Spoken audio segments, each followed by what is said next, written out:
Hello my dear students, good afternoon everyone. चलिए start करते हैं समास का अगला टाइप और बात करेंगे आज हम लोग द्वंद्व समास के ऊपर। तो द्वंद्व, भाई द्वंद्व होता क्या है ना। द्वंद्व एक ऐसा समास होता है ना जिसमें दोनों पद प्रधान होते हैं। दोनों पद प्रधान होते हैं। अभी तक आपने देखा कोई उत्तर पद प्रधान था, कोई पूर्व पद प्रधान था, लेकिन यहाँ पे उत्तर भी प्रधान है और पूर्व भी प्रधान है। दोनों ही पद प्रधान होते हैं, ठीक है ना। और दोनों पदों के बीच एक योजक चिन्ह होता है, ठीक है ना, जो और के रूप में हो सकता है, अथवा के रूप में हो सकता है, या के रूप में हो सकता है, एवं के रूप में हो सकता है, ठीक है ना। ये सारे क्या है, ये इसमें पहचान चिन्ह होते हैं, ठीक है। और हमारा जो द्वंद्व समास होता है ये तीन अलग अलग प्रकार का होता है। तीन अलग अलग प्रकार कौन कौन से हैं? तो नंबर 1 पे आता है इतरेत्तर द्वंद्व, ठीक है ना। नंबर 2 समाहार द्वंद्व और नंबर 3 वैकल्पिक द्वंद्व। ओके, तो तीन तरह का हमारा द्वंद्व समास होता है। द्वंद्व के कुछ सामान्य उदाहरण की अगर हम बात करें, जैसे राधा और कृष्ण, पाप और पुण्य, ठीक है ना, दाल और रोटी।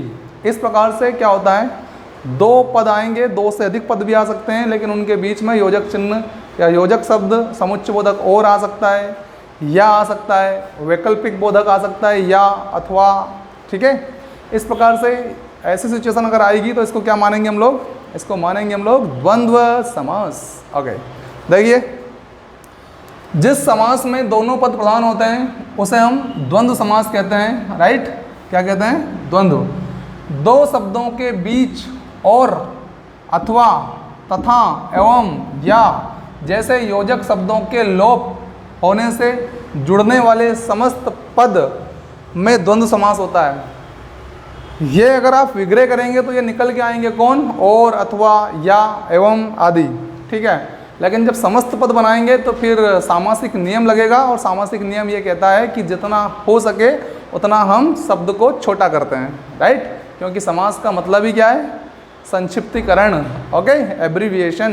ओके, देखिए तो द्वंद्व के मुख्यतः तीन भेद है: इतरेत्तर द्वंद्व, समाहार द्वंद्व और वैकल्पिक द्वंद्व। तीनों को बाय एग्जाम्पल और डिटेल एग्जाम्पल्स के माध्यम से हम समझने का प्रयास करेंगे, ठीक है। तो देखिए सबसे पहला हमारा है क्या? इतरेत्तर द्वंद्व। अब इतरेत्तर द्वंद्व में क्या होगा? जिस समास के सब पद और समुच्चय बोधक अव्यय से जुड़े हो। किससे जुड़ेंगे? और से ही विग्रह होगा इसका, और समस्त पद में और का लोप हो जाएगा, ठीक। तो देखो जिस समास के सब पद और समुच्चय बोधक से जुड़े हो, लेकिन समुच्चय बोधक और का लोप हो, उसे इतरेत्तर द्वंद्व कहते हैं। भाई समस्त पद जब बनाएंगे तो और का लोप हो ही जाएगा। आपको सिर्फ इतना ही याद रखना है कि जब दो या दो से अधिक पद आपस में मिलेंगे, एकजुट होंगे, तो वहाँ और का लोप हो जाएगा, समुच्चय बोधक और का लोप हो जाएगा। और से अगर लोप होता है तो वो होता है इतरेत्तर द्वंद्व, ठीक है। और का लोप हो जाता है, इतरेत्तर द्वंद्व कहते हैं। इसमें दोनों पदों का अलग अलग महत्व होता है। इसमें दोनों पदों का अलग अलग महत्व होता है, जैसे राधा और कृष्ण, ठीक है। अभी बहुत सारे उदाहरण हम लेंगे, ठीक है। तो लीजिए स्क्रीनशॉट और फिर करते हैं आगे बात।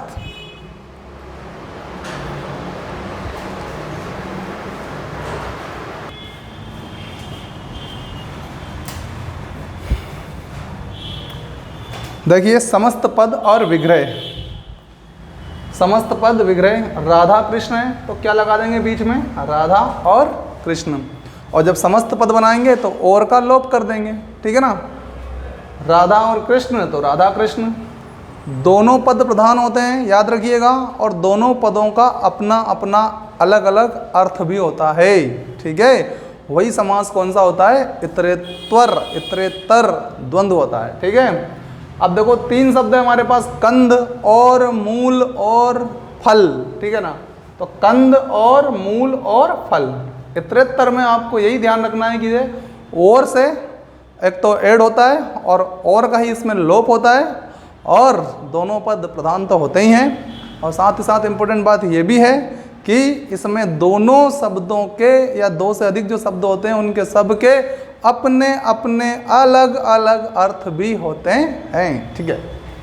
अब देखो 25 है तो 5 और 20 मिला के कितने हो जाते हैं? मिला के हो जाते हैं सर 25, तो 5 और 20 68 है, तो 68 में 8 और 60, 8 और 60, 8 और 60, ठीक है ना, 8 और 60 68। हरिहर, हरि और हर, अब देखो हरि का मतलब क्या? हरि का मतलब विष्णु है ना, और हर का मतलब महादेव, ठीक है। तो हरि अलग है और हर अलग है, और से दोनों अलग है, ठीक है। और का यहाँ लोप हो गया, हरिहर, ठीक है। दाल और रोटी, दाल और रोटी, दाल रोटी, ठीक है। अमीर और गरीब, अमीर और गरीब। आँख और कान और नाक, आँख कान नाक का डॉक्टर, ठीक है। आँख और कान और नाक, ठीक है। चर और अचर, चर और अचर, तो चर और अचर दो अलग अलग चीज़ें हैं। आँख अलग है, कान अलग है और नाक अलग है, सबका अपना अपना अर्थ है, अलग अलग, ठीक है। चलिए, नमक और मिर्च, नमक चीज़ अलग है, मिर्च अलग है, दोनों के अपने अर्थ है, ठीक है। और दोनों किससे जुड़े हैं? और से, और क्या लोप भी हो जाएगा फिर, ठीक है।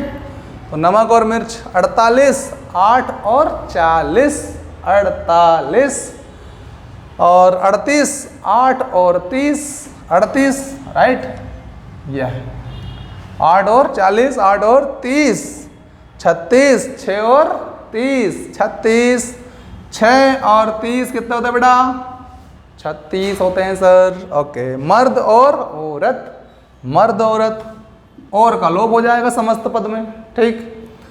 राजा और रंक, राजा और रंक, ये और आ गया। राम और रहीम, राम और रहीम, राम रहीम, ठीक है। और लाभ और हानि, लाभ हानि, ठीक है। सजीव और निर्जीव, सजीव और निर्जीव, सजीव और निर्जीव। और कंप्लीट हो गया इतरेतर, इतरेतर द्वंद्व, याद हो गया आपको? कुछ नहीं है सर, और का प्रयोग करना है बस, और क्या हो गया? इतरेतर द्वंद्व खत्म, ठीक है। तो 2 समास और हमें इसी क्लास में खत्म करने का प्लान है हमारा, ठीक है। मतलब समाहार द्वंद्व भी और समाहार द्वंद्व भी और वैकल्पिक द्वंद्व भी, ठीक है ना। दोनों को इसी में करते हैं। लीजिए स्क्रीनशॉट, करते हैं आगे बात, आइए।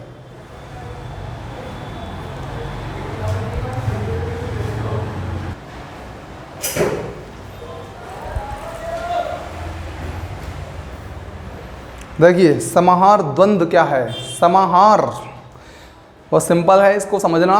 ये कह रहा है कि जो 2 पद होंगे या 2 से अधिक भी पद हो सकते हैं, उन पदों का अपना जो अर्थ होगा वो तो होगा ही सही, लेकिन उसके अलावा भी अर्थ का बोध होता है कुछ, कि इसके पीछे और भी कुछ है क्या? हाँ है, ठीक है ना। तो जो भी पद होंगे, मतलब एक ऐसा समास है जिसमें पदों के अलावा भी अर्थ को बताने की क्षमता है, यानी कि इसके अलावा और भी। इसीलिए इसका जो विग्रह होता है वो इत्यादि और आदि शब्दों से होता है। इत्यादि और आदि शब्द, और से नहीं, इत्यादि आदि, ठीक है ना। इत्यादि आदि शब्दों से होता है। तो बात समझ में आ रही? एक ऐसा समास, ऐसा द्वंद्व है ये, जिसमें अपने पदों के अर्थ तो है ही सही, लेकिन अर्थ के अलावा भी अर्थबोध होता है, ठीक है ना। उन पदों के अलावा, उन्हीं पदों से कुछ और भी उनके जैसा मिलता जुलता अर्थबोध होता है। वहाँ पे कौन सा समास होता है? वहाँ पर समाहार द्वंद्व होता है। देखिए, जिस द्वंद्व समास से उनके पदों के अर्थ के सिवा, मतलब पद का तो है ही सही, उसी प्रकार का और भी अर्थ सूचित हो, उसे समाहार द्वंद्व कहते हैं। ऐसे समासों का विग्रह करने पर इत्यादि और आदि, इत्यादि आदि का प्रयोग किया जाता है। देखो करते हैं, विग्रह करते हैं। बहु बेटी, तो देखो बेटा, बहु बेटी आदि, ये लगेगा यहाँ पर, बहु बेटी आदि, ठीक। कपड़ा लत्ता, तो बेटा जी कपड़ा लत्ता आदि, कपड़ा लत्ता आदि। यहाँ लिखेंगे धन दौलत, धन दौलत आदि, या लिख सकते हैं आप इत्यादि, ठीक है ना। धन दौलत हो गया, कपड़ा लत्ता आदि। इसी के साथ साथ और भी बहुत सारे उदाहरण हैं। चलता फिरता आदि इत्यादि, है ना। चलता फिरता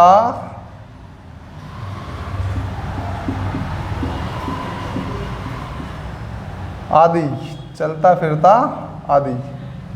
फल फूल आदि, फल फूल आदि, फल फूल आदि, ठीक है भाई।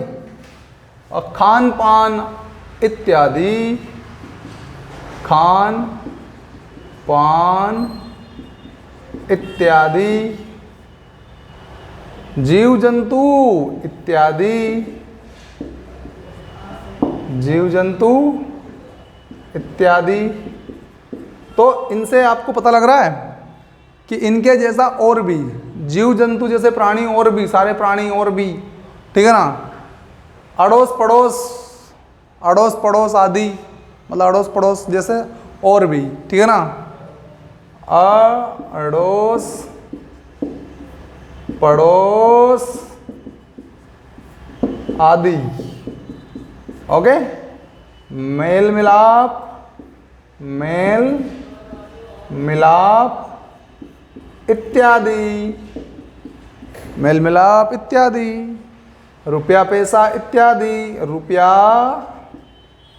पैसा इत्यादि इत्यादि।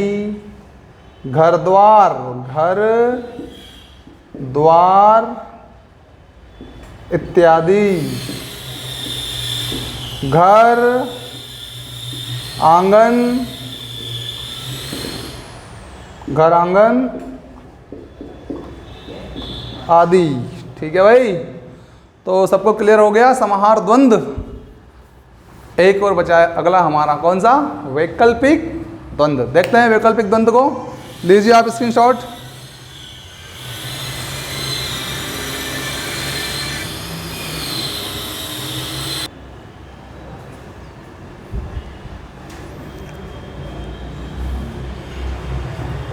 देखिए अगला है हमारा कौन सा? वैकल्पिक द्वंद्व।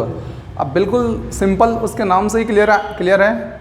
वैकल्पिक मतलब विकल्प एक तरह का, जहाँ विकल्प सूचक शब्दों का प्रयोग होता हो, जिसका विग्रह करने पर विकल्प सूचक शब्दों का प्रयोग होता है। और आप सब जानते हैं विकल्प सूचक शब्द क्या है, जैसे अथवा, या, कीवा, राइट। ये विकल्प सूचक शब्द है, ठीक है ना। तो अथवा और या में टूटेगा ये, है ना, या अथवा। तो जिस समास के दोनों पदों के बीच विकल्प सूचक शब्द या अथवा का लोप रहता है, दो पदों के बीच में इसका लोप हो जाएगा और विग्रह करेंगे तो निकल के आएगा, ठीक है, ओके। उसे वैकल्पिक द्वंद्व कहते हैं। और इस समास में बहुधा परस्पर विरोधी शब्दों का प्रयोग होता है। खास बात ये भी है पहचान के लिए, ठीक है ना, कि इस समास में बहुधा विरोधी शब्द जो होते हैं, ज़्यादातर यहाँ विरोधी शब्द ही लिखे हुए हैं, उनका प्रयोग किया जाता है। क्यों? क्योंकि या अथवा से तोड़ना जो है, ठीक है ना, विग्रह जो करना है। देखिए करते हैं, विग्रह करके देखते हैं। धर्माधर्म, तो धर्माधर्म का क्या हो जाएगा बेटा? धर्म या अधर्म, धर्म या अधर्म। यश या अपयश, या आप कर सकते हैं यश अथवा अपयश, यश अथवा अपयश। सुख या दुख, विरोधी है क्या नहीं भाई? सुख या दुख, ठीक है, सुख या दुख। थोड़ा या बहुत, थोड़ा या बहुत, थोड़ा बहुत विरोधी है कि नहीं? बहुधा विरोधी ही मिलेंगे इसमें आपको, ठीक है। और पाप अथवा पुण्य, पाप या लगा दो या अथवा लगा दो, पाप या पुण्य, ठीक है। तो क्लियर हो रहा है भाई? परस्पर विरोधी शब्द आएंगे ज़्यादातर जगहों पे, ठीक है ना। और वैकल्पिक शब्द जो होते हैं हमारे पास अथवा या से इसका विग्रह किया जाता है, और जब समस्त पद बनाया जाता है तब क्या होता है, तब उसका लोप हो जाएगा, अथवा का और या का लोप हो जाएगा। ठीक, ओके। ठंडा गरम, तो लीजिए कौन सा चाहिए आपको, ठंडा चाहिए गरम चाहिए? चलो भैया, हम तो कुछ नहीं चाहिए, हमको तो या चाहिए भैया, इसमें बीच में क्या चाहिए, या। ठंडा या गरम, ठंडा या गरम। ठीक। लाभालाभ, लाभ अथवा लाभ, या लाभ, सॉरी, लाभ अथवा अलाभ, अथवा अलाभ, लाभ अथवा अलाभ। ठीक है ना। साग, पात, साग या पात, है ना। तो देखो साग या पात, साग पात, हाँ अथवा ना, ना रे बाबा ना, हाँ अथवा ना, जोड़ या तोड़, जोड़ के तोड़, तेरे ऊपर डिपेंड बेटा, जोड़ेगा तो फायदा होगा और तोड़ेगा तो नुकसान होगा। ठीक है ना। लेन या देन, लेन अथवा देन, लेन अथवा देन, लेन अथवा देन। ठीक है। तो ये हो गया हमारा क्या बेटा, वैकल्पिक द्वंद्व। और इसी वैकल्पिक द्वंद्व के साथ एंड होता है हमारा द्वंद्व समास। तो कैसा लगा आपको द्वंद्व समास? कमेंट बॉक्स में कमेंट करके जरूर बताइए हमको कि द्वंद्व समास में मजा आया कि नहीं आया। तीनों पद हो गए कंप्लीट। मिलते हैं अगले एपिसोड में और उसमें बात करेंगे बहुब्री समास के बारे में। तो आज के लिए इतना ही। बाय, सी यू, शब्बा खैर, टेक केयर, ध्यान रखिए अपना और अपनों का। बाय।